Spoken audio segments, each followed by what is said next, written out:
Կապանի երկաթուղայիների համար 1 շենքի բակում մոտ օրերս կհատվեն այս ծառերը։ Շենքի բնակիչների խոսքով իրենց հարևանները որոշել են այստեղ ավտոտնակներ կառուցել, ինչը երեխաներին կզրկի խաղահրապարակից։ Ազատ տարածքում կառուցում են, պետք է կառուցեն ավտոտնակներ, փաստորեն սա մեր հանգստի գոտին է, ամառը մենք, եթե պետք է տրամադրվի որպես ավտոտնակների, ապա որտեղ պետք է խաղան երեխաները, որտեղ պետք է մենք հանգստանանք։ Ճիշտ է, հիմա այս տարածքը անբարեկարգ է, բայց բնակիչները որոշել են գարնանը այն տեսքի բերել։ Ճգնաժամից ելնելով ստեղ պետք է կարգավորվեր, բայց ընթացքի մեջ է, դեռ չի կարգավորվել։ Թող այսպես էլ մնա, մենք հետագայում կհոգանք մեր տարածքի համար, կսարքենք։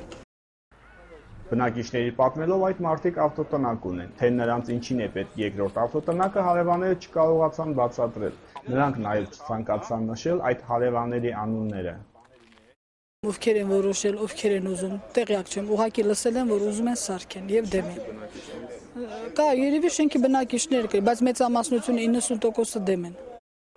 Կառուցվելիք ավտոտնակները կծածկեն այն հուշաքար ցայտաղբյուրը, որը շենքի բնակիչները կանոնացրել են հայ-ադրբեջանական հակամարտության ժամանակ զոհված խաղաղ բնակիչների հիշատակին։ Երկաթուղայիների համար 1 շենքի բնակիչները դիմել են Կապանի քաղաքապետ Արթուր Աթայանին, խնդրելով կանխել այս տարածքում ավտոտնակներ կառուցելու գործընթացը։ Իսկ մեր նկարահանման պահին էլ ոմանք տեղեկանալով հենց տեղում ստորագրում էին դիմումը։ Կապանի քաղաքապետարանի պատասխանը ակնկալում ենք առաջիկայում։